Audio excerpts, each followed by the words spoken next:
이제 2부 발표를 시작하겠습니다. 2부 발표 시작은요, 독일 보험대학교의 이민성 선생님이 발표를 해주시고요. 사회에는 고려대학교 이병욱 선생님이 맡아주시겠습니다. 예, 사회를 맡은 이병욱입니다. 예.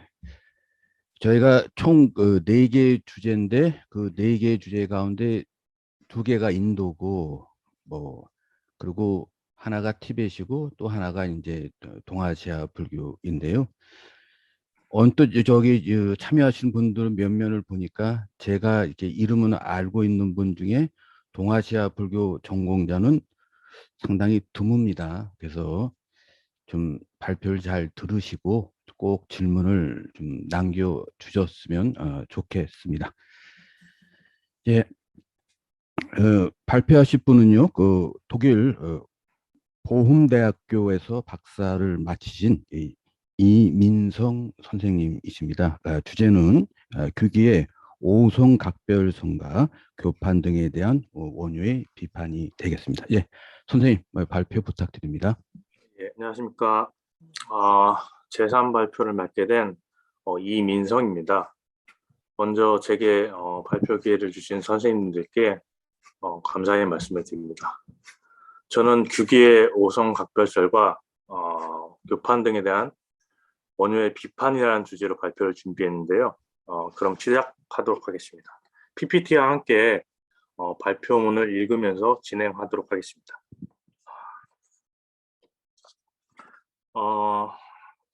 필자는 원효의 반야경 주석서인 대해도경 종류에서 현장의 제자 규기를 비판한 증거들을 박사 논문에서 소개한 바 있습니다. 박사 논문의 일부를 수정 보완하여서 선문화 연구 32집에 수록하였고, 여기서 원효가 규기의 오성각별절과 공유 논쟁에 관한 견해를 비판한다는 것을 증명하였습니다. 본 발표는 언급한 상기 주제 중 일부를 소개하고 규기의 교판에 대해 원효가 비판한 내용과 그 역사적 배경에 대해 고찰을 할 것입니다. 원효는 대해도경 종류에서 구마라집의 제자 해관의 교판을 인용한 뒤에 해심일경의 반야경에 대한 교판 내용을 인용하는데요. 이 역시 규기의 교판을 비판하기 위함을 밝힙니다. 이와 더불어서 7세기 중후반 동아시아 불교 철학 지형도에서 측전무, 즉 측전무가 고종인 첩인 시절의 영향이 컸다는 것을 소개할 것입니다. 이로 인해서 규기와 원칙이 대립이 이루어졌을 가능성이 있고, 이 배경으로 원효는 규기를 비판하기 위해 대해도경 종류를 집필했을 것을 발표할 것입니다. 그간 원효와 길장, 해원, 법장, 종밀 등의 연관성에 대해서는 연구가 진행이 되었으나 동시대 학자들과의 비교 연구는 많이 이루어지지 않았습니다. 본 연구를 통해 원효의 당시 입장을 좀 더 분명히 하는 계기가 되었으면 하는 바람입니다. 먼저 원효가 대해도경 종류를 저술하기 전에 규기의 저술을 참고했다는 증거를 살펴볼 것입니다.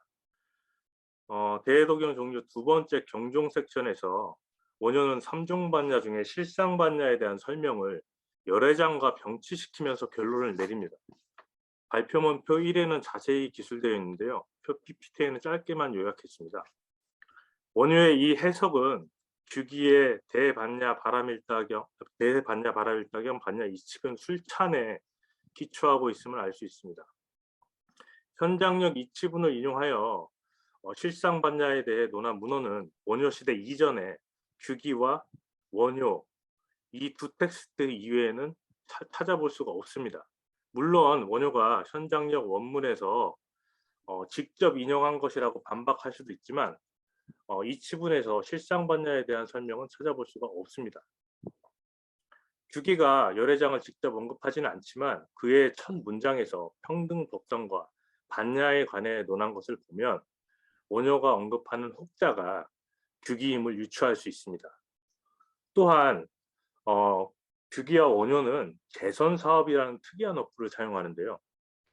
현존하는 다른 어떤 불교 논서에서도 이 표현이 들어있지 않습니다. 결정적으로 대해도경 종류의 서문에서 원효는 현장의 600건 반야경에 대해 설명한다고 명시하고 있음에도 불구하고 전체 글 중에 현장역 반야경을 인용한 부분은 이 부분뿐입니다. 이것을 미뤄볼 때 원효가 규기의 텍스트를 직접적으로 언급하지 않지만 읽었다는 것은 확실해 보입니다. 더불어서 두 저술서의 글 구조도 유사합니다. 언급한 내용 앞단락에는 표 1의 앞단락에는 반야 바람일다의 의미를 설명하기 위해서 표 2와 같이 두 종류의 반야가 열거가 되는데요. 규기의 반야의 분류는 원효의 분류와 상당히 유사함을 알 수 있습니다. 일반적으로는 길장, 지의 등과 같이 6세기 학자들은 반야를 해석할 때 3종 반야, 즉 문자 반야, 실상 반야, 관조 반야로 나누어서 설명합니다.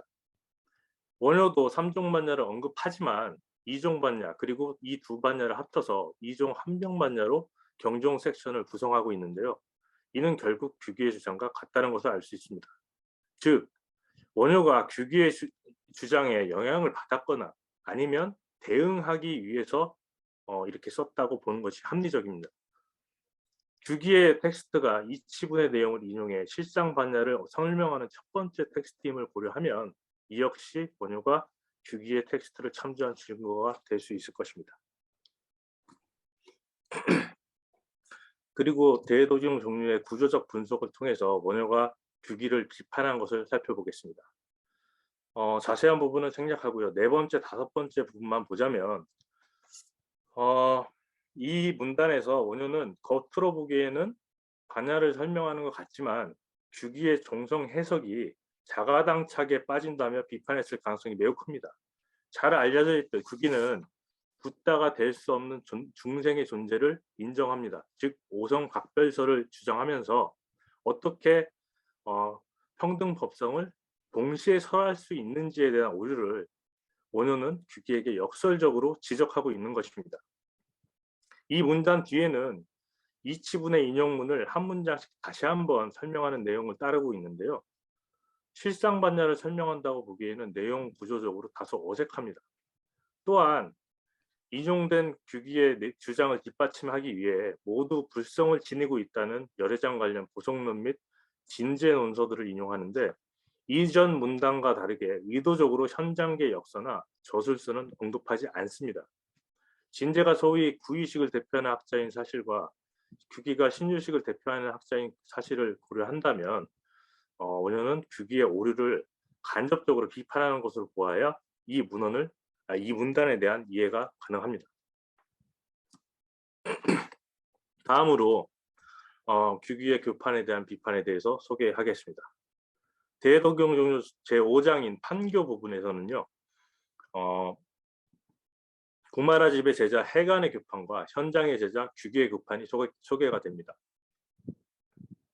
수나라까지 약 20여 명의 학생들의 교판이 있었지만 원효가 이 두 교판만 인용한 것은 그 의도가 아마 투영돼 있다고 봄이 타당할 것입니다. 원효는 규기의 주장과 같은 반야경이 이 시에 설해진 불요의, 즉 궁극적이지 않은 경이라고 언급한 해심일경 내용을 인용하면서 다음과 같은 결론을 내립니다. 인용문을 보자면 예상할 수 있듯이 원효는 먼저 두 교판의 해석에 모두 일리가 있다고 이야기합니다. 하지만 이례적으로 해심일경의 교판에 대한 비판을 덧붙입니다. 위의 문단을 보고 판단할 때 원효는 논자의 대상을 정해놓고 논지를 전개했기 때문에 전체 교판을 설명하지 않았을 것이라 예상할 수 있고 그 대상은 규기일 가능성이 매우 높습니다. 규기가 해심일경에 기반해 대승법원 의림장에서 논한 교판은 다음과 같습니다. 규기는 부탁해서 두 번째 가르침 기간에 반야경 등을 설을 하셨다고 주장하면서 사성제를 포함한 반야경 이 두 가르침이 완전한 가르침이 아니기 때문에 다시 유식구학을 설했다고 말합니다. 또한 규기의 성리승려 술기, 그 다음에 모법, 연화경, 현찬 등에서도 유사한 맥락적 설명이 있습니다. 규기는 해심일경을 중심으로 교판을 해석하며 반야경은 궁극적인 의미의 경전이 아니라서랍니다. 대승경전의 근간이 되는 이 경의 중요도를 낮춰본 해석은 당대 많은 논란을 불러일으켰을 것입니다. 예를 들어 이에 대한 견해는 동시대 신라 출신 학생인 원측의 저술에도 나타납니다. 보시다시피 원측은 이시교판, 즉 반야경도 삼시와 다르지 않음을 논하고 있습니다. 흥미롭게도 원효는 해심일경의 교판에 대해 원칙과 같은 취지의 견해를 피력합니다. 보시다시피 이것으로서 지금 이 경, 즉 반야경이 세 번째 나타나는 궁극적 법륜과 같다고 확실히 할 수 있다. 이제 이 경의 종지는 두 번째 법륜을 뛰어넘어 세 번째 법륜과 같구나, 즉 유식교학과 같구나, 이런 내용의 설명이 대도경 종료 내에 있습니다. 제가 두 번째 말씀드린 부분이 미스를 했네요. 예. 이 붙인 부분이 제가 두 번째 말씀드린 부분입니다. 일단 모두가 공통적으로 규기, 원칙, 그 다음에 원효 모두가 공통적으로 해심일경의 반야경 이시급판설에 대해서 논하고 있는 것을 쉽게 알 수 있습니다. 하지만 원칙과 마찬가지로 원효는 규기와 다른 견해를 피력하고 있음이 명확합니다. 그간 자은사 학파와 서명 학파와의 대립의 관점에서 규기와 원칙의 학설을 비교한 연구는 많았으나 이들과 원효의 학설을 비교한 연구는 찾기가 쉽지 않습니다. 또한 언급했듯 원효는 이전 시대 학자인 길장 해왕 등과의 영향관계 혹은 이후 시대 학자인 법장, 종밀 등과의 연관관계는 많이 연구가 되었습니다만 원효의 글을 보면 현장계를 늘 의식하고 있는 흔적들이 많이 보이기 때문에 동시대 학자인 규기와 원칙과의 상관관계에 대해서도 필수적으로 연구가 이루어져야 한다고 봅니다. 더불어 원효가 원칙의 텍스트를 직접 인용한 사례는 보이지 않으나 그의 영향의 흔적이 보이는 점을 감안할 때 이들의 상관관계 역시 살펴볼 필요가 있다고 생각합니다. 그래서 규기와 원칙의 대립적 구도에 대한 역사적 고찰을 해보고 그리고 원효와의 연관성도 고찰해 볼 것입니다.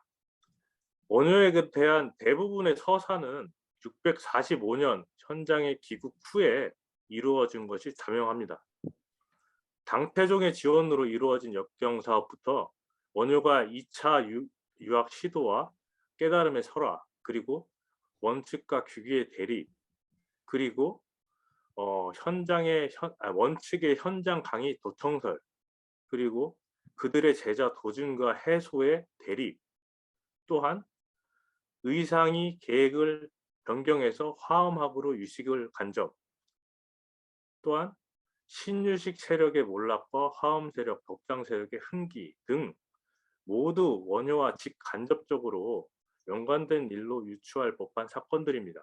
하지만 7세기 중후반 활동한 이들과 연관된 사건들을 같이 보자면 동아시아 사상적 흐름과 같이 논하자면 다소 서로 매끄럽지 않은 부분들이 있는 것 같습니다.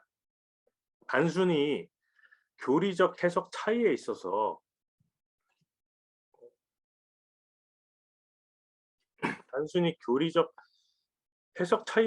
대립 혹은 포기 및 계획 변경 등을 했을 것 같지 않고 이들의 몰락과 흥기 등은 정치적 배경이 함께 작용했을 수도 있을 것이기 때문입니다. 일자는 이 전반적 사건 흐름에 관해 설명이 가능할 수도 있는 흥미로운 정치적 배경을 발견했는데요. 이를 간단히 소개하도록 하겠습니다. 규기와 원칙의 분쟁은 우부인, 즉 특전무의 고종의 첩시절 시기에 시작되었을 가능성이 있습니다. 우부인은 655년 고종의 후궁이 되었는데 그 이전에는 고종의 아버지인 당태종의 후궁이었습니다.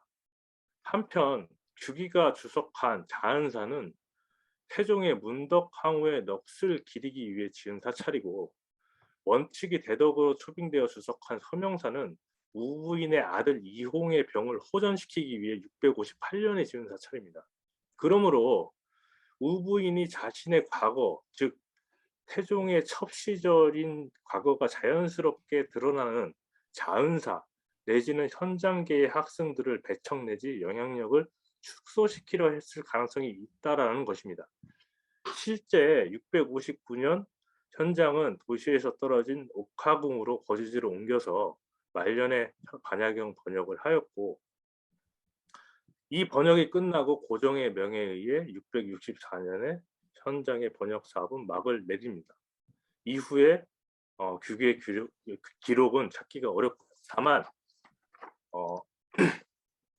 다만 일본 승려 옌린의 여행기인 입당구복 순례 행기에서 규기에 관한 기록을 짧게 볼 수 있는데요. 그 내용을 보면 현장계의 몰락을 엿볼 수 있습니다. 신라 출신 원측을 피해서 규기는 장안으로부터 동떨어진 동자사에 머물렀다는 내용입니다. 이와 더불어 대당 자은사 3장 독사전을 보면 서명사에 거대한 크기에 대한 자세한 설명이 있는데요. 그 내용이 다소 특이합니다. 인용문만 보면 서명사는 당대 최고의 규모로 지어졌다는 것을 유추할 수 있습니다. 그리고 그 법식이 황후의 넋을 기리는 자은사와 동일한 규모로 성대하게 이루어졌다는 서술은 서명사를 건축할 때 자은사를 의식하면서 불사를 했다고 볼 수도 있을 것입니다. 이와 더불어서 사원에 임명된 250명의 승려에 대한 언급, 그 다음에 관료들의 막대한 기부금 등을 세부 사항을 기록한 것은 다른 사원에 비해서 이례적이고, 사원은 최소한 일부 기능에서 자은사를 대체할 계획일 수도 있었을 것입니다. 적어도 우부인의 영향력이 고종시대에 강력했던 것은 자명해 보입니다. 서명사의 원칙은 이때서부터 측전무의 제시인 7세기 후반까지 당나라 4명의 황제에게 중용이 됩니다. 나당전쟁 시기 즈음만 종남사 운제사로 떠나 있었을 뿐, 인도에서 676년 인도승려 지바하라가 불경을 가져왔을 때도 고종에 의해 번역에 보증자로 참여했고, 693년 보리우지가 번본을 번본을 가져왔을 때도 보우경을 번역했으며, 695년 실찬한차가 화엄경을 가져왔을 때도 번역을 참여하면서 임묘실까지 번역 사업에 참여했습니다. 더불어 원측은 고위 관료가 쓴 저술의 선문을 2차례 썼고, 현장이 마지막으로 번역한 600권 반야객의 선문은 원칙이 썼다고 알려져 있습니다. 이를 미루어 짐작하면 당대 관리들은 원칙을 규기, 현장계와 다른 세력이라고 인식했을 가능성이 있습니다. 또한 송고승전에 보이는 원칙의 강의 도청설은 사실 여부를 떠나서 규기와 관계가 좋지 않음을 나타내는 것입니다. 이때 문제가 됐던 텍스트는 현장과 규기가 번역한 성유식론인데, 그 시기가 659전입니다. 사찰의 건축과 우부인 그리고 상기 언급한 기록을 시대순으로 나열할 때 현장계의 몰락과 원칙 그리고 법장의 흥기에 관해 추가 연구가 필요해 보입니다. 반야경의 번역을 마지막으로 당태종으로부터 이어진 번역 사업은 막을 내립니다.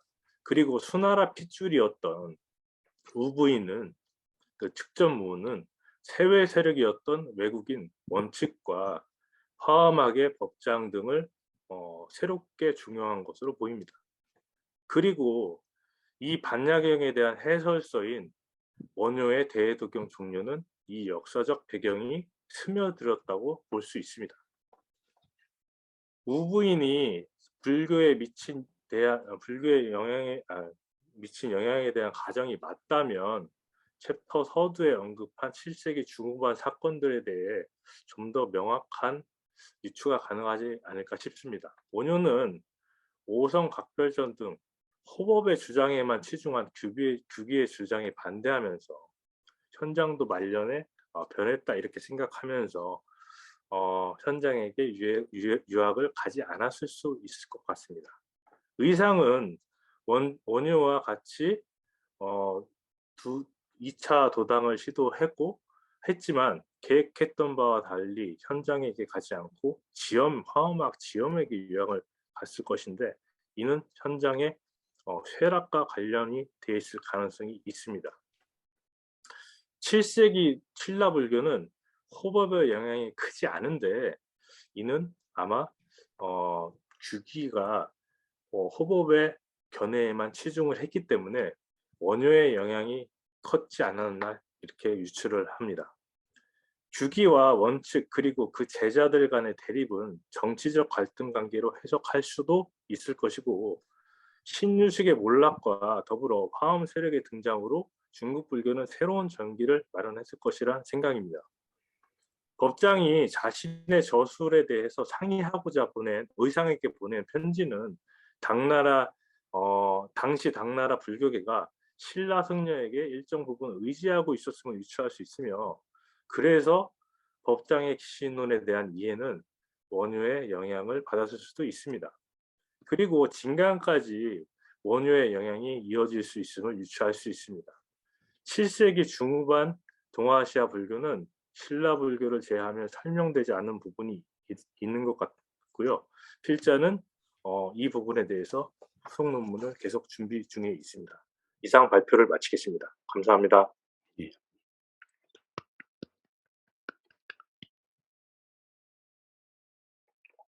예, 잘 들었고요.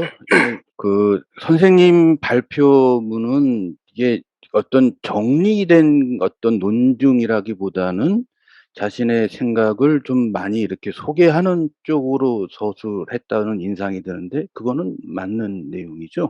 왜냐하면 앞에 그 종합적인 결론이란 파트에는 앞에 전혀 뭐 언급되지 않은 내용들을 많이 언급하셨으니까. 네.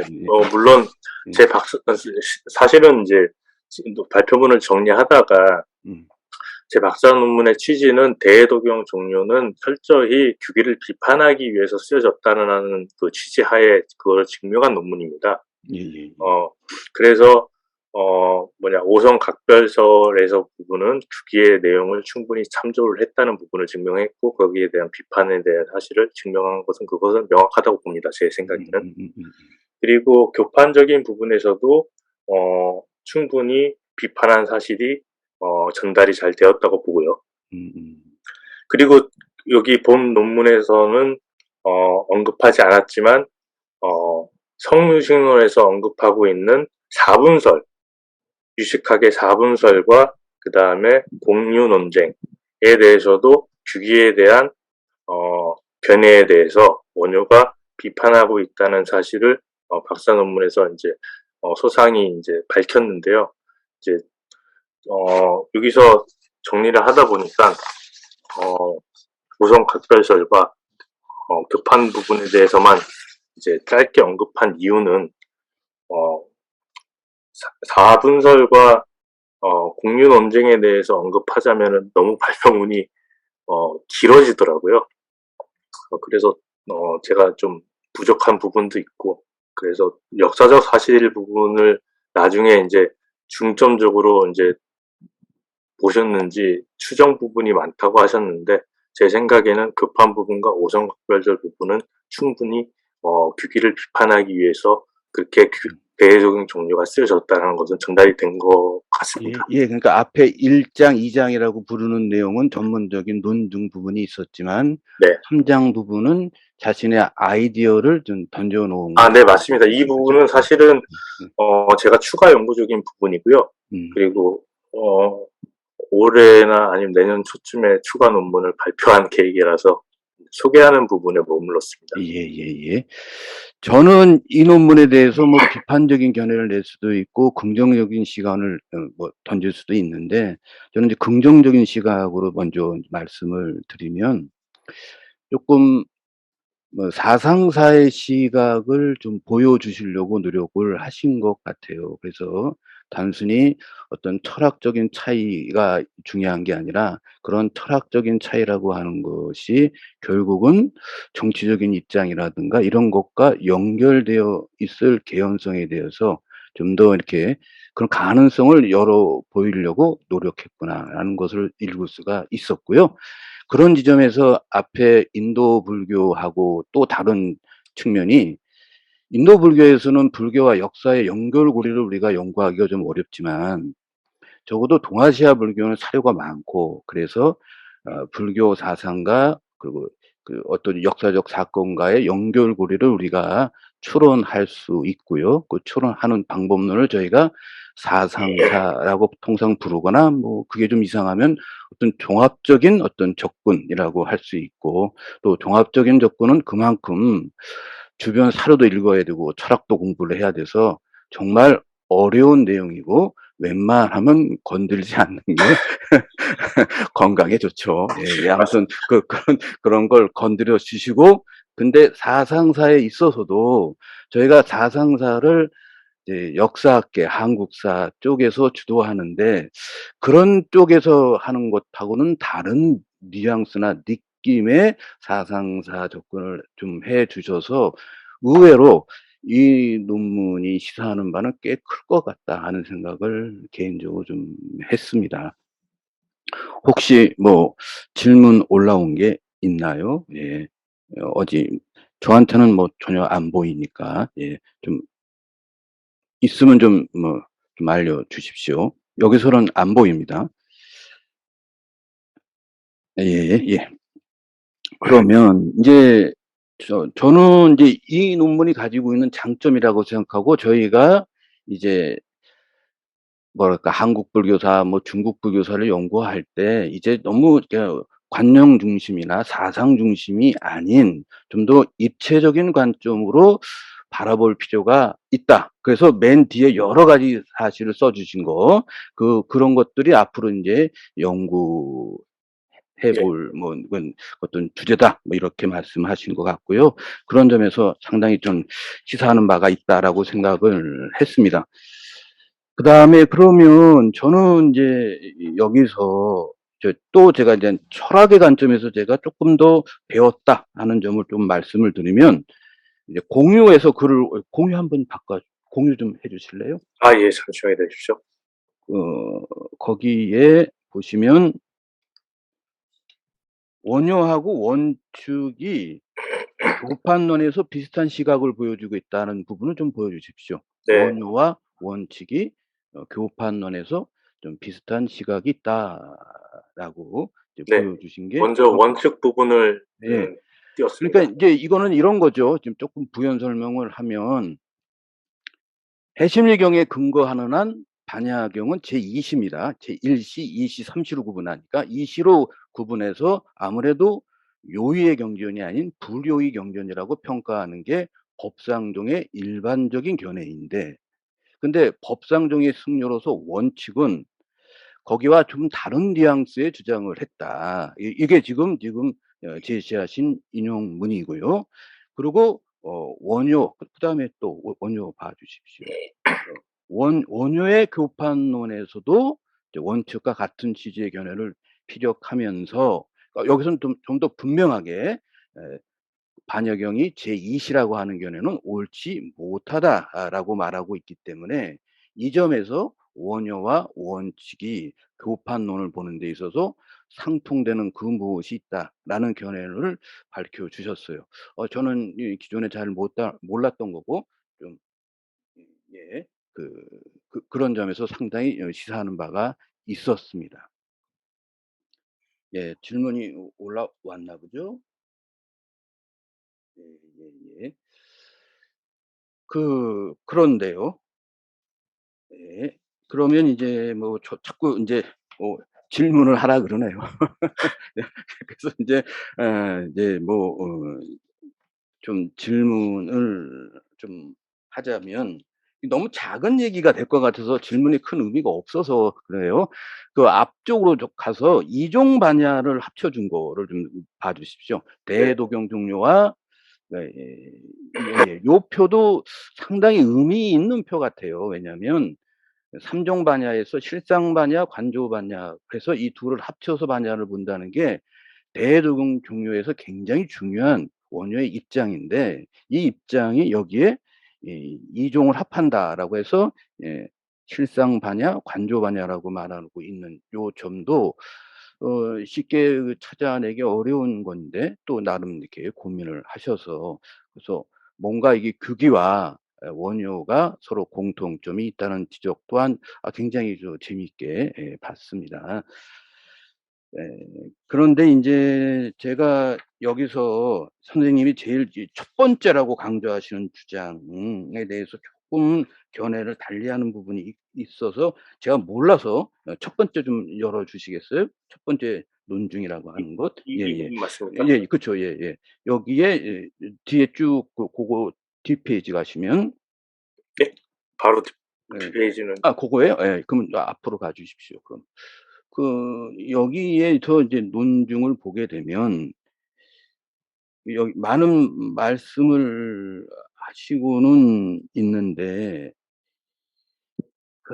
이게 그러니까 여기서는 자세히 그러니까 드러나진 않습니다. 발표문에 보시면은 표 1에 자세히 이제 예, 그쵸. 대조를 대조를 해놨는데요. 예.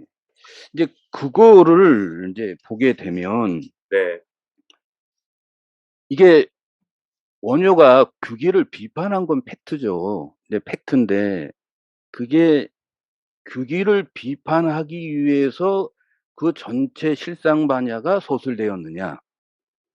왜냐하면 예. 어, 이 챕터는 그 경종 부분, 그 경의 종지를 설명하는 부분의 핵심, 그러니까 대해독용 종류의 핵심적인 부분에서 이제 논하고 있는데, 이 전체 챕터가 어떻게 구성이 돼 있냐 하면, 첫 번째 실상, 아까 보셨듯이 첫 번째 실상 반야, 그 다음에 관조 반야, 그 다음에 이종 한명 반야의 구조로 설명이 됩니다. 근데 관조 반야 부분은 전부 다 대지도론에서 인용한 부분이고요. 그 다음에 이종 한명 반야 부분은 짧습니다. 근데 실질적으로 이제 원효가 주장한 바는 실상 반야 그러니까 챕터 2-1인 거죠. 실상 반야 부분에서.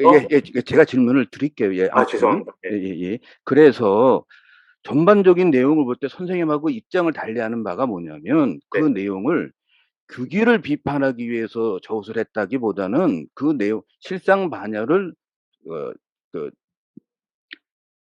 표현하면서 규기를 비판하는 내용이 포함되어 있다라고 저는 보고 싶은 거예요. 그러니까 대해독용 전체의 텍스트의 주제가 규기의 비판이 아니라 자기 글을 쓰면서 부분이 규기가 들어갔는데 선생님은 의도적으로 규기를 좀 더 강조하고 있는 게 아닌가 하는 그런 해석의 미묘한 뉘앙스 차이가 있고요. 근데 제가 선생님을 이해하는 입장은 뭐냐면 선생님은 텍스트의 어떤 엄밀성도 중요하지만 지금 더 큰 그림이 있잖아요. 더 큰 어떤 사상사고, 그러니까 이미 그런 사상사의 맥락에서 이걸 읽어내시니까 그 점에서 조금 저하고 입장 차이가 있는 게 아닌가. 저는 제 입장이 텍스트를 좀 더 오리지널하게 접근하는 게 아닌가 하는 생각을, 그러니까 규기를 비판했다는 점은 동의하지만 대해독용 종류의 텍스트의 목적이 무엇냐에 대해서는 선생님하고는 견해를 달리하는 이게 제가 질문입니다. 예. 거기에 대해서 짧게만 이제 설명을 드리자면, 제가 그렇게 주장한 이유는 대해독용 종류에서 챕터가 총 5개 챕터로 구성이 되고 있는데 그 중에서 핵심되는 챕터는 제2챕터 경종 부분과 제5챕터 교판 부분입니다. 나머지 부분은 전부 다 대지도론에서 90% 인용해서 거의 다 서술해 놓은 내용이고요. 챕터 2와 챕터 5 부분만 원효에서 직접적으로 자기가 견해를 피력한 부분이 가장 많이 해당되는 부분이 많기 때문에 저는 그런 견해를 주장하게 되었습니다.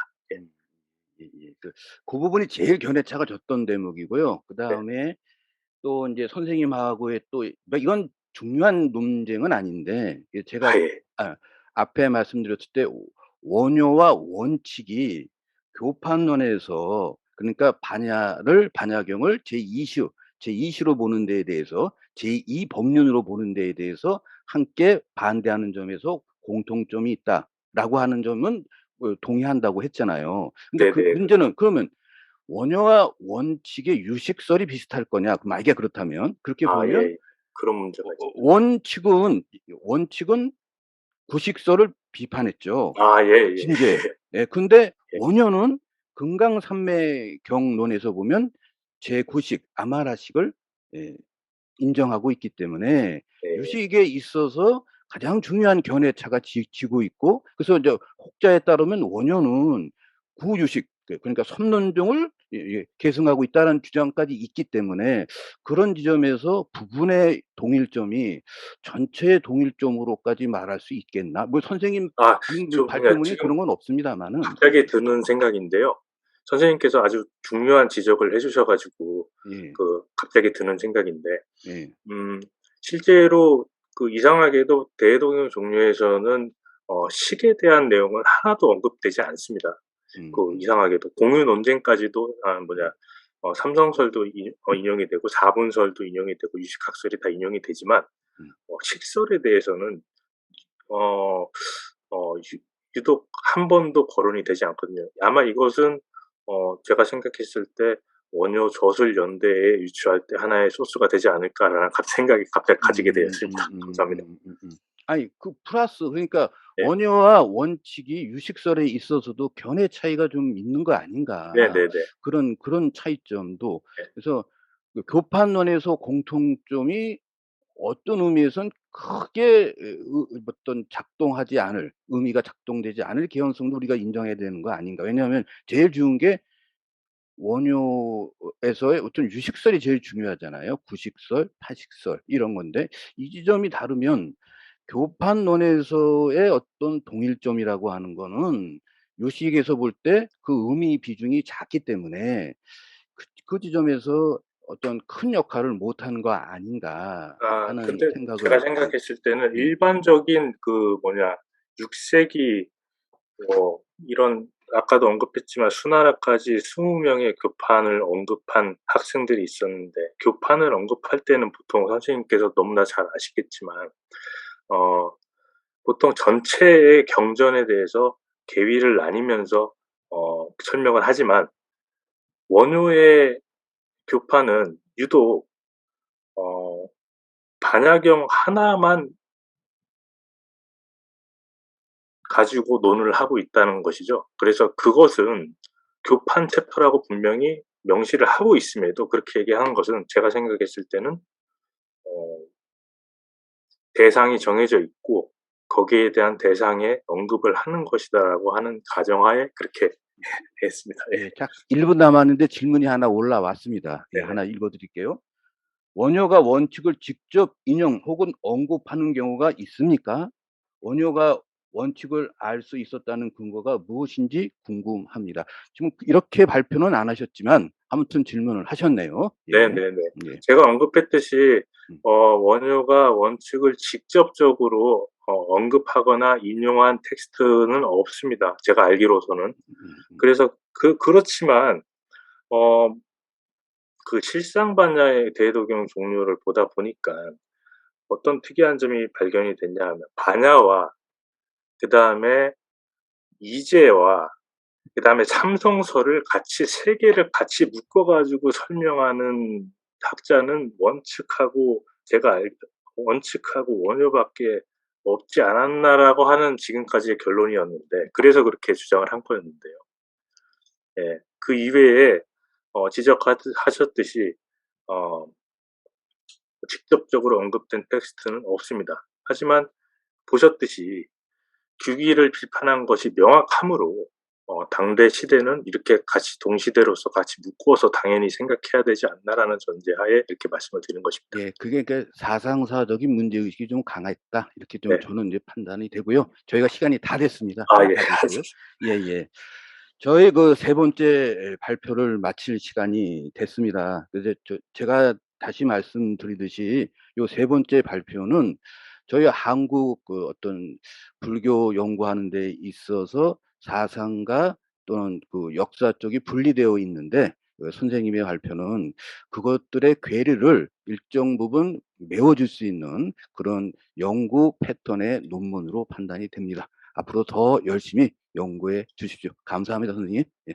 감사합니다. 세 번째 발표를 마치겠습니다.